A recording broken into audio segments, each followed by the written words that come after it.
ବୋଲରଙ୍କ ତାଣ୍ଡବ ଦେଖି ଛାନିଆ ହେଲେ ବାଂଲାଦେଶୀ। ଖେଳ କଲେ ଅଶ୍ନି ଏବଂ ଜାଡେଜା, ନାମ ନେଲା ବାଂଲାଦେଶୀ। ଅଶ୍ନି ଏବଂ ଜାଡେଜାଙ୍କ ତୁଫାନି ବ୍ୟାଟିଂ।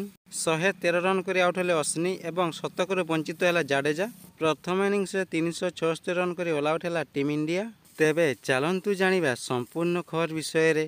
ଭାରତ ଏବଂ ବାଂଲାଦେଶ ମଧ୍ୟରେ 2 ମ୍ୟାଚ୍ ବିଶିଷ୍ଟ ଟେଷ୍ଟ ସିରିଜ୍ ଖେଳାଯାଉଥିବା ବେଳେ ଚେନ୍ନାଇର MS ଚିଦାମ୍ବରମ ଷ୍ଟାଡିୟମରେ ପ୍ରଥମ ଟେଷ୍ଟ ମ୍ୟାଚ୍ ଖେଳାଯାଉଛି। ଏହି ମ୍ୟାଚ୍ରେ ଭାରତୀୟ ଦଳ ପ୍ରଥମେ ବ୍ୟାଟିଂ କରିଥିଲେ।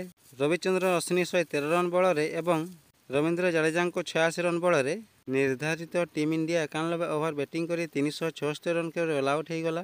ଦେଖିବାକୁ ବାକି ରହିଲା ଭାରତର ବୋଲରଙ୍କ ପାଖରେ କେତେ ଦମ୍ ଅଛି ତାହା ସମୟ କହିବ।